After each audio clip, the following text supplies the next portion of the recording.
우리가 지난 금요일부터 욥기를 살펴보고 있습니다. 이 욥이라고 하는 인물에 대해서 이야기하기를 요단강 남동쪽에 있는 우스라고 하는 지역에 살고 있다라고 말하고 있습니다.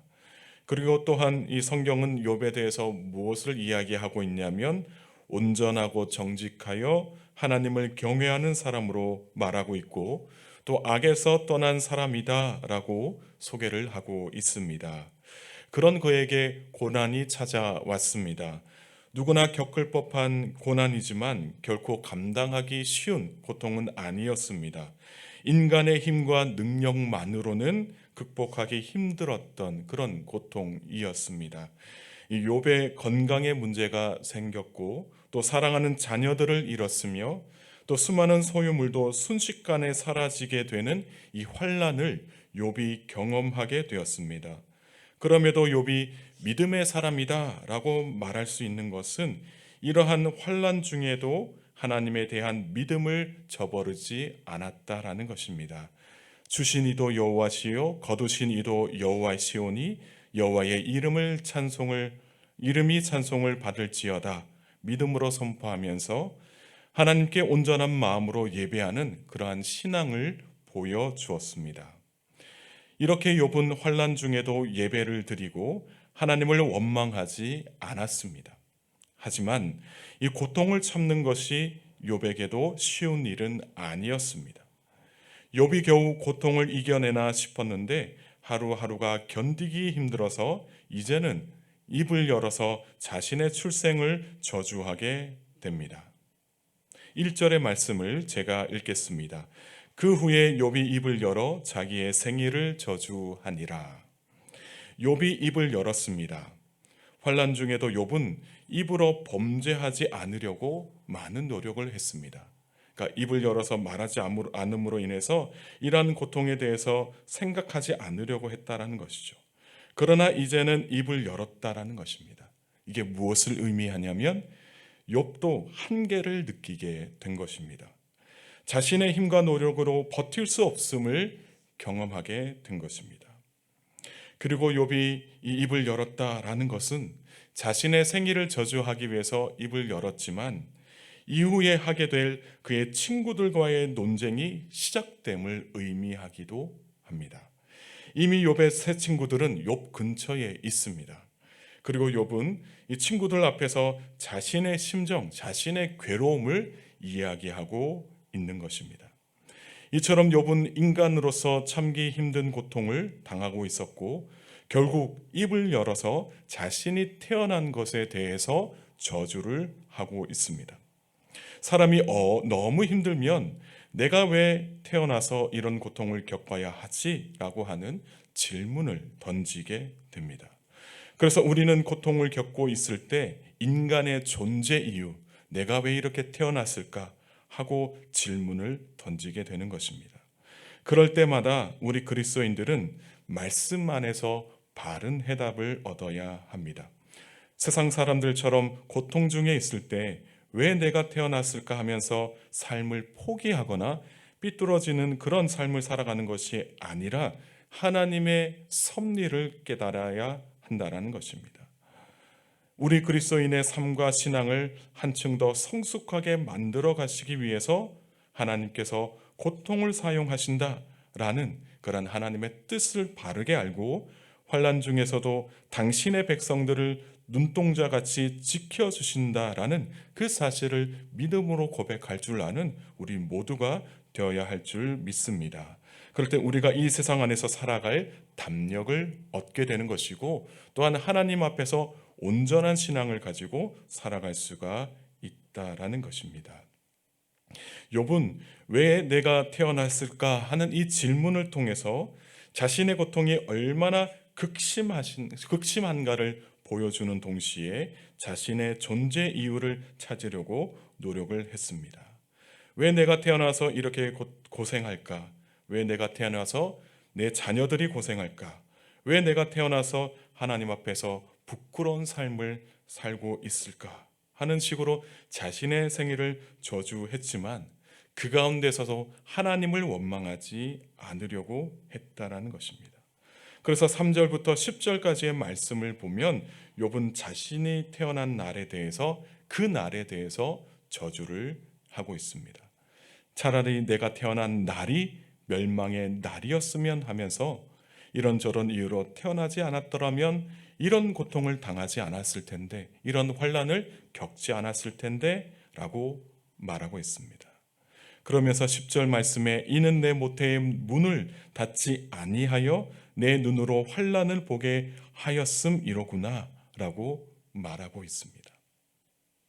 욥은 자신이 태어난 날이 흑암에 잠기고 적막하며 날이 밝지 않았기를 바라면서 모태의 문을 닫지 않았기 때문에 태어나서 이런 환난을 보게 되었다라고 이야기하고 있습니다. 지금의 욥 상태는 어떨까요? 하나님을 잘 믿고 있었지만 사실 이 고통에 담겨져 있는 하나님의 섭리에 대해서 깨닫지 못한 상태다라고 말할 수가 있습니다. 지금까지 자신의 능력으로, 자신의 힘으로 하나님을 잘 믿고 있었지만 아직까지 고통을 이렇게 크게 당하지 않았기 때문에 하나님의 섭리에 대해서 몰랐다라는 것입니다. 하나님의 섭리에 대해서 모르는 것이 죄가 아닙니다. 하나님께서 그 안에서 다시금 우리에게 깨닫게 하시는 그런 일들이 있기 때문에 우리가 고통 중에 있을 때 우리가 몰랐다라고 해서 우리의 신앙에 대해서 이야기할 것이 아니라, 잘못된 점을 이야기할 것이 아니라 하나님 앞에 나와서 기도하면서 묻는 그런 신앙인이 되어야 한다라는 것입니다. 그래서 욥은 고통에 대한 하나님의 마음, 하나님의 뜻을 모르는 것이지 결코 욥이 말하는 의도가 하나님을 저주하거나 스스로의 삶을 포기하려 한다라고 볼 수는 없다라는 것입니다. 그래서 욥은 사실 고통에 담겨져 있는 하나님의 뜻을 모른 채 자신의 생일을, 자신이 태어난 날을 저주하고 있었던 것입니다. 그리고 더 나아가서 11절에서 19절까지의 말씀을 보면 어머니의 뱃속에서 이미 죽었거나 태어날 그 순간에 죽었으면 어땠을까 하는 마음으로 이야기하는 것을 볼 수가 있습니다. 사실 믿는 사람으로서 이런 마음을 가지면 안 된다는 것을 알고 있으나 누구나 그리스도인들도 극심한 고통 중에는 이런 생각을 하게 된다라는 것입니다.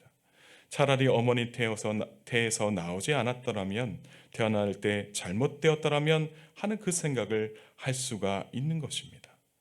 욥이 바로 이 정도로 답답하고 곤혹스러운 상태였다라고 말할 수가 있습니다. 그렇다고 계속해서 말씀드리는 것은 욥은 자신의 처한 공경과 부당함을 하나님께 원망하고 있는 것은 아니었습니다. 그는 이 고통이 심하여서 이에 대해서 탄식하는 것이고, 이러한 고통이 계속되는 것에 대해서 의문을 가지고 하나님께 질문하고 있는 것입니다. 그래서 20절에서 22절의 말씀을 보면 어찌하여 고난당하는 자에게 빛을 주셨으며 마음이 아픈 자에게 생명을 주셨는고, 이러한 자는 죽기를 바라도 오지 아니하니 땅을 파고 숨긴 보배를 찾음보다 죽음을 구하는 것을 더하다가 무덤을 찾아 얻으면 심히 기뻐하고 즐거워하나니 라고 말하고 있습니다. 고통은 인간의 삶을 비참하게 만들고 마음을 약하게 만듭니다. 그래서 삶의 무게에 짓눌려 고통 속에 빠져 있는 사람들의 대부분은 무엇을 생각하냐면 죽음을 생각하게 됩니다. 바로 이러한 점을 욥을 통해서 우리에게 보여주고 있는 것입니다.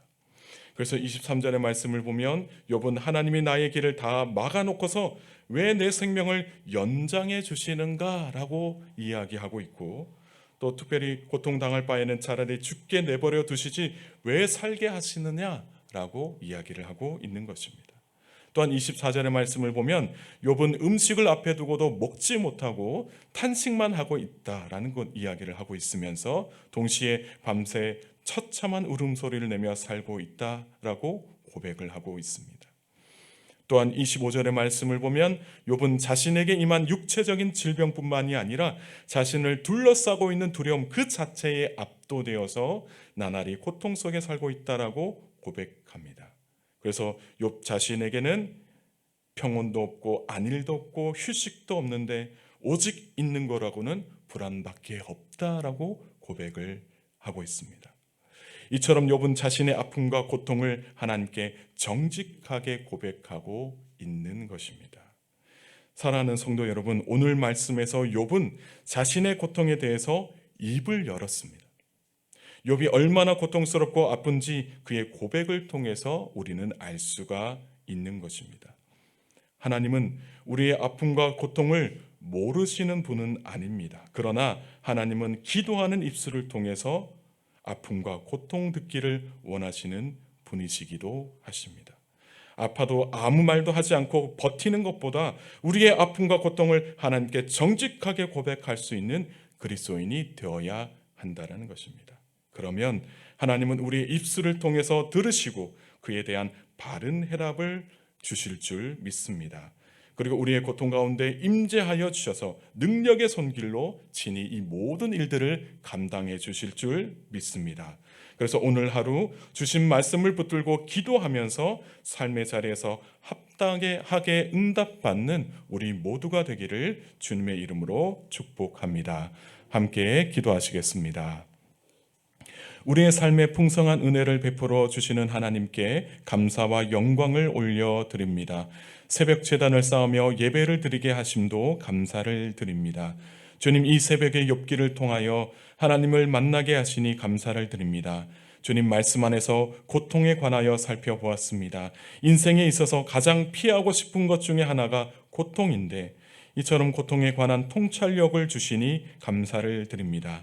때로는 하나님께서도 고통을 사용하신다는 것을 깨닫게 하시니 감사를 드립니다. 그래서 고통도 하나님의 섭리 안에서 이루어진다는 그 사실을 믿음으로 고백하는 신앙인이 되게 하옵소서. 그래서 사랑하는 교우들 가운데 고통 속에 빠져 있는 교우들이 있다면 세상 사람들처럼 낙심하거나 잘못된 길로 빠지지 않도록 주님 붙들어 주시기를 소망합니다. 특별히 눈동자같이 지켜주시고 보호해 주셔서 특별히 하나님의 손길을 경험하며 고통을 극복해 나가는 믿음을 허락하여 주옵소서. 오늘 하루도 주님 뜻대로 살기를 소망합니다. 교우들의 삶 가운데 함께하여 주시어 하나님이 기뻐하시는 길을 따라 살아가는 복된 그리스도인들 되게 하옵소서. 가정에 많은 기도의 제목들이 있습니다. 하나님 앞에서 간절한 마음으로 부르짖어 기도할 때마다 합당하게 응답하여 주옵소서. 그래서 하나님의 살아계심을 삶 속에서 믿음으로 고백하는 믿음의 사람들 되게 하옵소서. 특별히 사랑하는 가족들 가운데 여전히 연약한 믿음으로 하나님을 믿지 않는 가족들도 있습니다. 주께서 강하게 역사하여 주시어 다시 주님 품으로 돌아올 수 있도록 은총을 베풀어 주옵소서. 복음으로 온전히 세워지는 가정 되게 하시고 찬송하고 기도하며 하나님께 예배 드리는 소리가 끊이지 않는 믿음의 가정 되게 하옵소서. 교우들의 가정에 하나님께서 친히 임재하여 주시어 하나님의 사랑과 은혜를 풍성하게 경험하는 복된 가정 되게 하옵소서. 오늘 하루도 영적으로 승리하는 교우들의 삶이 되게 하실 줄 믿사오며 우리의 영원한 피난처 되시는 예수님의 이름으로 기도하옵나이다. 아멘.